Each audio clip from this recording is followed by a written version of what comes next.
And now, live from Level 5 Productions on the island of Milleronia, it's the Larry Miller Show.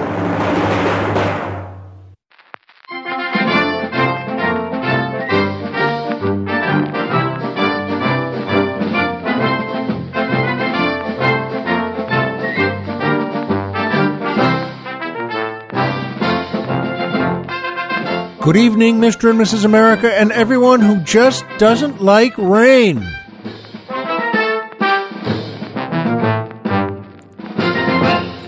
Hi, folks, and welcome back to the Larry Miller Show. I'm Larry Miller, but in a way, aren't we all? And boy, oh boy, has it been beautiful here. I'm on the mainland with Colonel Jeff, of course, and it was so beautiful out here today and for the last week because it's been raining like Noah's Ark rain, where even he would have said, okay, that's too much. And I will tell you more about that later, but still a beautiful area. Well, you know what? No, it's just horrible with rain. But boy, I sure am happy to talk to you again. And of course, that was the Ken Berry Orchestra and the Carol Channing Dancers, featuring boy tenor Mike Lucking asking the musical question, which song describes Larry and Colonel Jeff? Diary by Bread or Hey Joe by Jimi Hendrix? Well, first of all, Mike, this is a good time to say how much Colonel Jeff and I dig you. Now, that's the truth. You and Brad Simpson write in a lot of great stuff for the musical questions, and many other folks do, and it means a lot to us. It means a lot to me. And in this case, though, it's good question, Mike, but to start out with, I have to tell you the truth.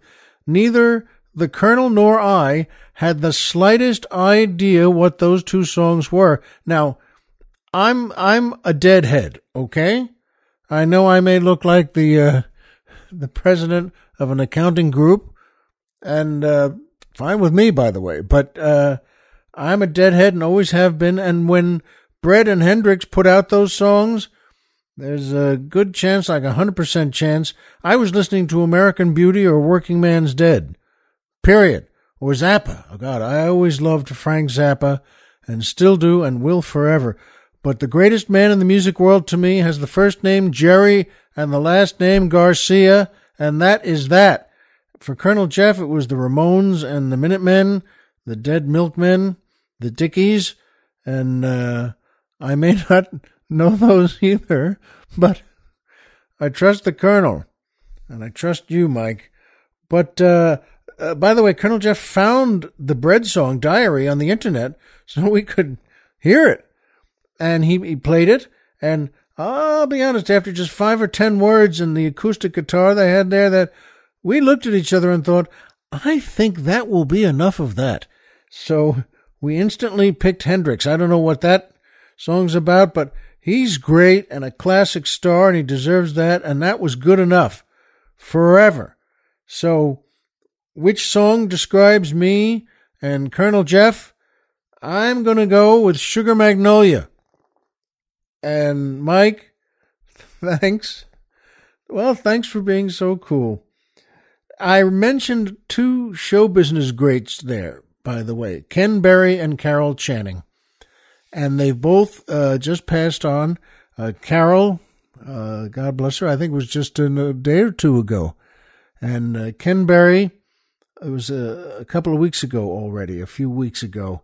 And they were wonderful, and I'm sure they still are. Boy, Ken Berry did so much work, but just in that TV show F Troop, which I loved, a great show, and him playing Captain Wilton Parmenter, I just loved it. And I loved the opening song because it's one of the few times in TV where they tell the whole story of the show every week at the beginning of the show.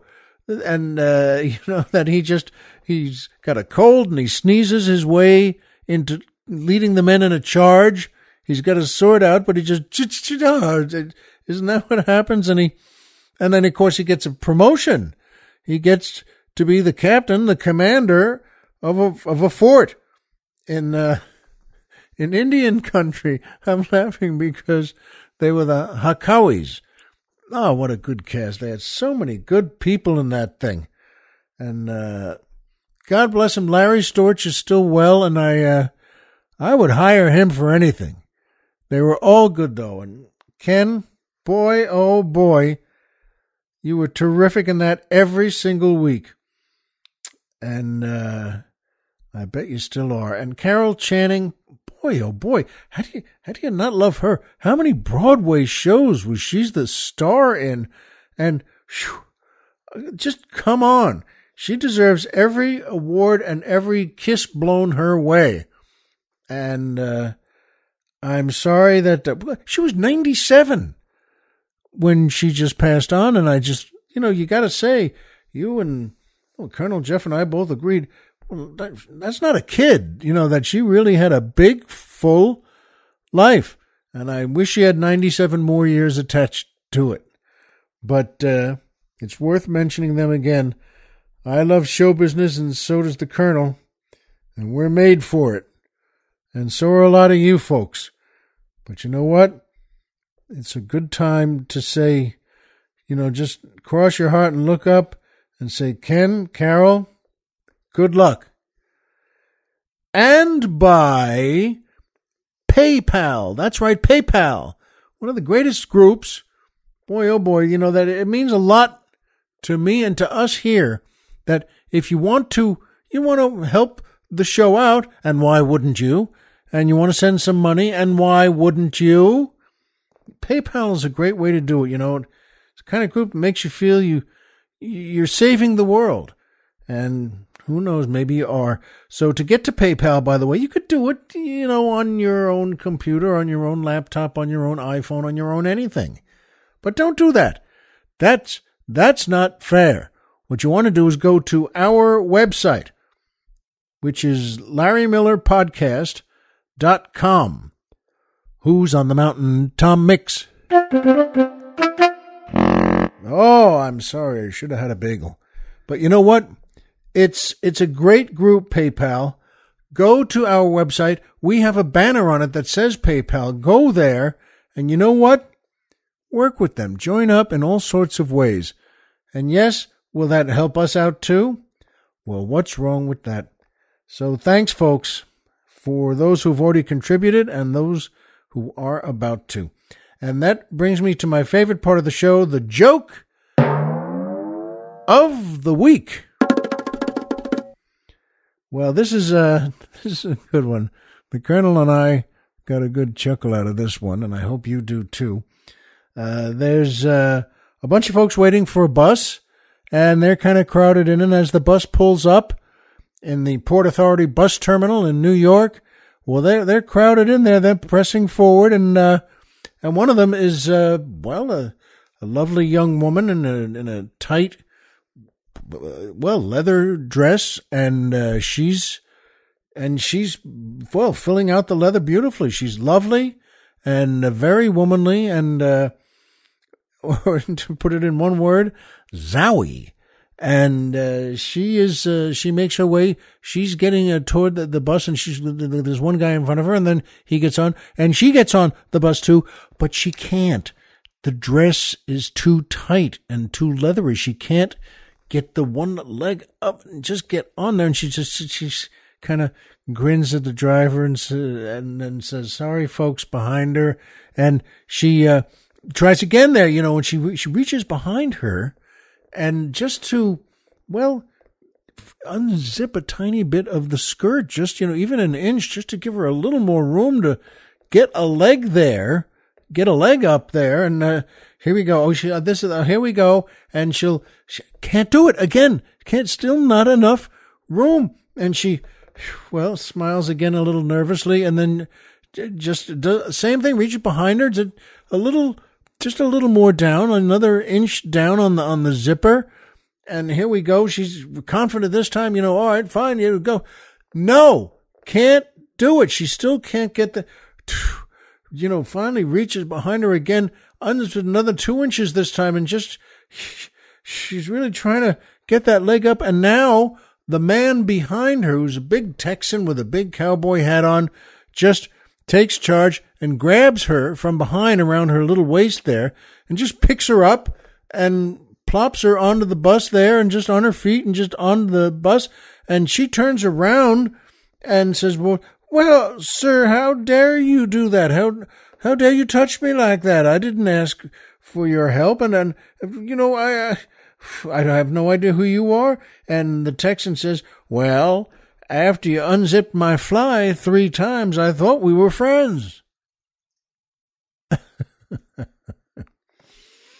By the way, who wouldn't understand that? Anyway, I hope you like that. We got a kick out of it. And especially it's in the wonderful world of jokes where you never know what's going to happen in that joke. And the Texan was just trying to help her out. And, well, it wasn't so hard for him to pick her up around the waist there, get the 2 hands, just pick her right up and plop her into the bus. But I hope you like that one, folks. As always, if you do, pass it along. Tell it to friends and family and such, and go to an old school reunion with it. But that's always good to me. Keep a good joke alive, and you'll be glad you did. And by the way, that one was sent in by a listener of ours, Biff La Tourette.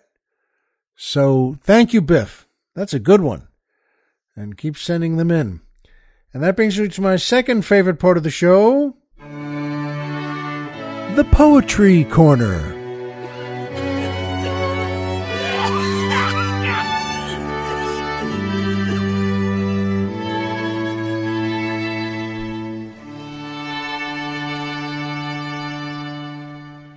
Ah, yes, I still love that string quartet.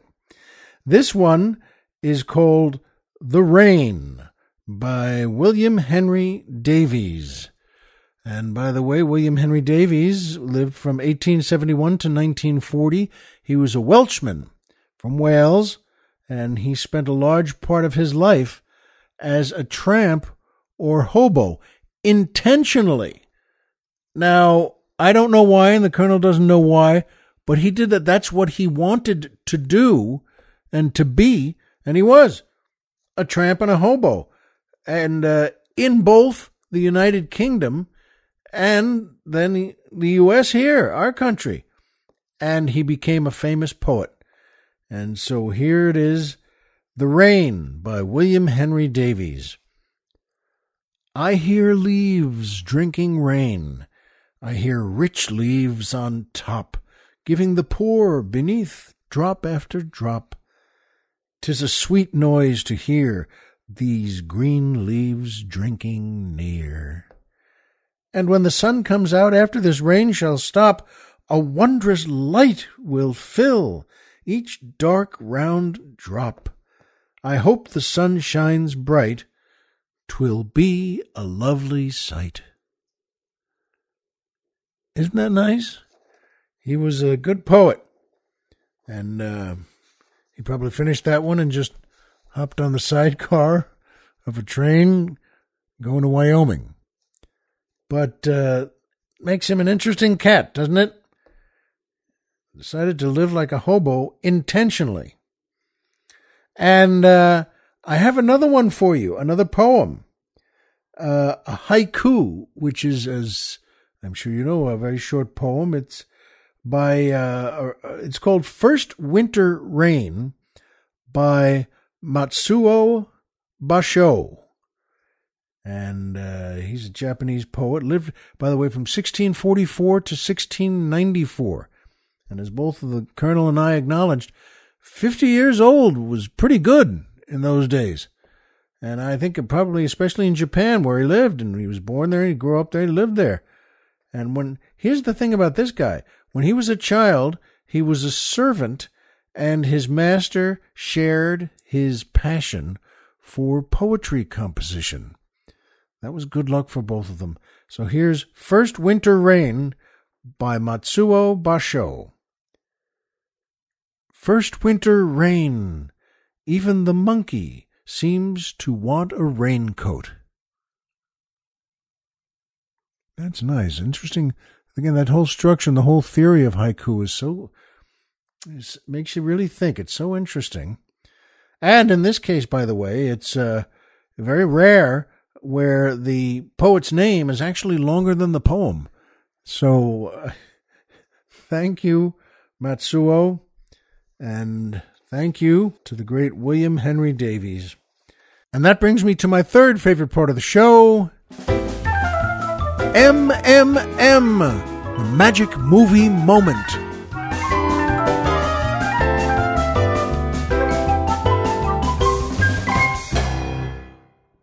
Oh boy, it's a great movie, and I just happened, by the way, to see it again about a week and a half ago, and it's worth it. It's a long movie. It's 3.5 hours with an intermission, by the way. That's something you don't see a lot anymore, or ever. But that's pretty good, too. From 1962, Lawrence of Arabia, directed by David Lean, starring Peter O'Toole, Omar Sharif, Jack Hawkins, Claude Rains, Jose Ferrer, Anthony Quinn, and so many others. Wow, what a cast this thing has. And by the way, it won 2 Oscars. David Lean won one of them for Best Director. It won Best Movie and Best Director. And folks, it's just worth it. If you haven't seen Lawrence of Arabia in a long time, see it again. And not just for that intermission, even though that's pretty cool when it happens. They put the word up there, intermission, against a fancy curtain, and you think, intermission? Wow. I went to a movie with an intermission once, and I can't even remember what it was. Might have been West Side Story, and where they showed a remake of it, or not remake, but they had it redone and shined up. And boy, that intermission. So you stand up and you look around and you smile at whoever you're with. And this movie, though, folks, see it. There are so many magic movie moments in it. And there's one that I can, never get over. They're on their way. At Lawrence's idea. That's Peter O'Toole. And he says to Prince Faisal at the time, why do we have to do this and why do we have to give up just because you lost a battle? And he suggests, let's attack Aqaba. And this is really something. That was a huge port city, and a lot of supplies were being in there. It was held by the Turks in World War I. And it was very well armed. No one could attack it. But here's the thing. All the guns, all the cannons, all the soldiers, everything there was pointed at the sea.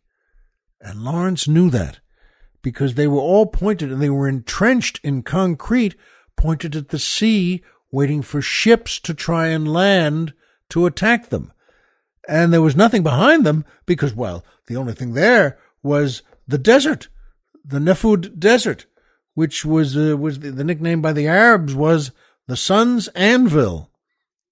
That certainly makes that an attractive sounding place, doesn't it? The sun's anvil. They said you can't do that. And Omar Sharif, who played Sharif Ali, and it was O'Toole's partner in this. Every enterprise they did, and says we can't do it. You can't do this. This is insane. It's suicide. You'll never make it. We won't make it. And O'Toole just says, we will. And they do. And it's just astonishing. 50 men Prince Faisal gives him. And they set off across the Nefud Desert. And yes, it is just astonishing. And yes, it is as bad as it could be.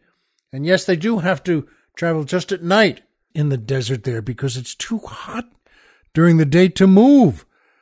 And yet they get across before they get fully across, or as they come to the end of it, finally. And Peter O'Toole, meets Anthony Quinn, who's the chief, the big sheik, in front of a whole other tribe. And I remember they all have dark blue robes. And he's tough. And they find, though, as they get there, and they're drinking water there around a pond, they have finally crossed the Nefud Desert. But one of Omar Sharif's soldiers, one of his servant soldiers, is not there. He fell off his camel. He passed out back in the desert. And everyone says, well, that's God's will. You know, and O'Toole is the one who says, there's no such thing. I will go get him. And they say again, including Omar Sharif, you're a lunatic. We're here to do this. We're here. We can attack them tomorrow from behind the way you planned. And he says, I will get him. I will get Qasim and I will go get him. And he does. It's unbelievable. He goes back and finds him crawling in the desert and saves him and brings him back. The men go nuts. They really think this is such a godlike thing that Lawrence did. And even Omar Sharif, even Sharif Ali is sold now. He comes over and he can't believe Lawrence did this. And he's with it now. He's with the whole program. He's on Lawrence's side. And in fact, he's so taken, he gives him Arab robes, which is a big gift. And well, you know what? It's the next day. They're going to attack. And they're so taken with the moment there, suddenly a shot and a scream ring out. And there's been a fight, an old blood feud. And that name alone for it tells you something. It doesn't matter. As one of the other guys says, what's it about? It doesn't matter. It makes no matter. It is these two, the one from one tribe and one from Anthony Quinn's tribe. And they realize, and one of them was killed. And they realize instantly, that's it. There will be no attack on Aqaba now. There will be nothing. Nothing can ever occur between these two tribes except more hatred and more blood feud themselves. And O'Toole just goes to them and just says, all right, he says, stop, everyone stop. He turns to Anthony Quinn and says, if this man dies, it's all right. So a death calls for a death. If this man who killed him dies, because it was Anthony Quinn's man who was killed, if he dies, will that satisfy the Hawitat? That's their tribe. And Quinn says, yes. And O'Toole looks over then at Omar Sharif and says, if the Hawitat guarantee that they will never take a life of you, of the Harit, will that satisfy you? And Sharif says, yes. And then O'Toole shouts, I will execute the law. I am in no tribe. No one is offended. And then this will end. And he holds out his hand and he takes the pistol from Omar Sharif. And it's a revolver. It's got 6 bullets in it. And he walks over and he parts everyone who's around the killer. They all part. And he and we see it's Qasim. It's the man he just saved from the desert. It's the man he went back into the desert to save. And O'Toole is thunderstruck. And he's just about 10 feet from Qasim and he says, did you do this? And Qasim is really almost crying and shaking, and he nods. Yes, he did. And O'Toole, it's very well shot by David Lean. Everything in this is well shot.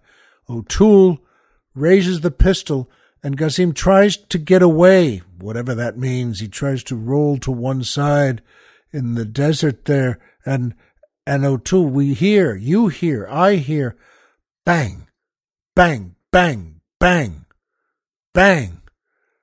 And he's done it. He's killed Qasim, and he's saved the war that they're about to do. And he's held this group together. And the next day, they attack Aqaba. What happens? Well, you'll have to see the movie for that. But it's well worth it. And that scene to me, and the story behind it, is a magic movie moment. Qasim's execution by Lawrence. See Lawrence of Arabia, folks. If you haven't seen it in years, see it again. If you've never seen it, sit down and see it. And, well, during the intermission, you can go brush your teeth and anything else you want to do. But you know what? It's worth it. And they went through so much, and that's why, by the way, there's so much rain here now. Speaking of going through things, that all I could think of, and it's been about a week and a half, 2 weeks now, every so often here, it rains in Southern California, but when it does, it's, as I said, it's like Noah's Ark rain. It's like Vietnam. And it's been every day, all day, every night, all night. And it's sheets of it. And the only thing I could keep thinking was the old little saying, the old poem, rain, rain, go away, come again another day. Well, I'm not even sure where that came from, but that's what you want to say for this. This rain is so heavy, just sheets and sheets of it, and it's nuts. And by the way, all Southern Californians say the same thing to each other. Well, we needed it. We needed it. Not this much, okay? No one needs it this much. I don't care. It's pouring cats and dogs right now. Even though Colonel Jeff and I are sitting here in the studio in stately Miller Manor. And just him getting over here tonight was a heck of a trip. It was as if he had just crossed the Nefud Desert. And that's the kind of chore it is. Wherever you go during the day. Whew. And by the way, it's worth mentioning that at this point, we don't have rain like this on Milleronia because I won't allow it. I mean, the last person to say we needed it on Milleronia was carried right to volcano number 1 and tossed in. No ceremony. He didn't even get the customary flight of the bumblebee by the town trumpet player or the dance of the 7 veils on his walk up there. Just up and in. That's our motto. And as his screams drifted away when the lava took him, Ollie Dungmeister Jr. was heard to say, I guess the volcano needed it.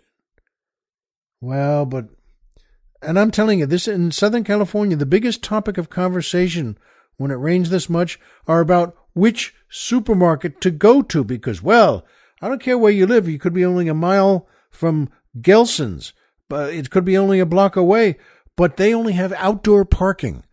And Ralph's has indoor parking. They have 2 floors in a closed, it's concrete, it's a parking lot. That's a big thing, folks. I don't know where you live, but you go to Gelson's, you'd still have to walk 50 or 100 feet from your car in this torrential rain, and you'd look like Ramses II when you finally got in and grabbed a cart. I made that decision and went to Ralph's today, parked in the 2-story indoor lot, and here's a tip for all of you. Walk very carefully. And the reason that's such a big tip from me to you, I don't care where you live, but every jerk comes out when it rains like this just to drive and drive you nuts. They cut in front, they pull over without signaling, they take 2 spaces and a lot of curse at you. They do everything wrong because they love it. They're all a little crazy and a little weird, and they only come out in rain like this. Carts were actually bumping into each other all over the store today, in the store. And I'm telling you, when do you see that in the store? You don't. I mean, carts clang, bumping in, and people just glare at each other. And I'm telling you, they were spoiling for a fight. An old woman whose cart was filled with low-fat yogurt thought I was blocking her. I wasn't. And she gave me the dirtiest look I've ever gotten. I wanted to say with a smile that, oh, dear, don't do that. Don't feel that. I don't know where you came from today or where you're going, but you and I should be smiling at each other. You know, if you wanted, I'd give you a hand down to your car with all the yogurt.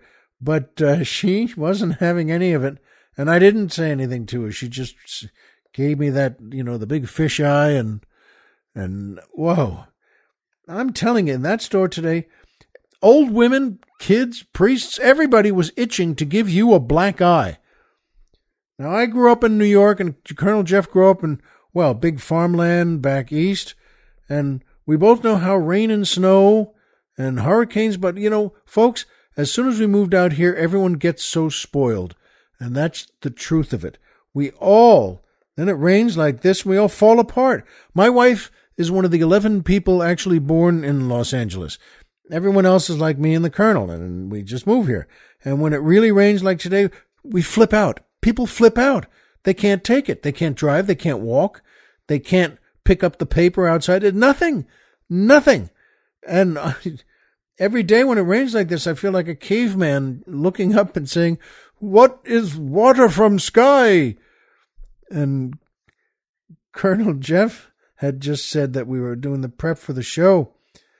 Colonel Jeff said, summer rains are nice. And I thought, yeah, well, he's right, but so what? I mean, I don't really know what a summer... I don't know when the last time was I went in the summer rain.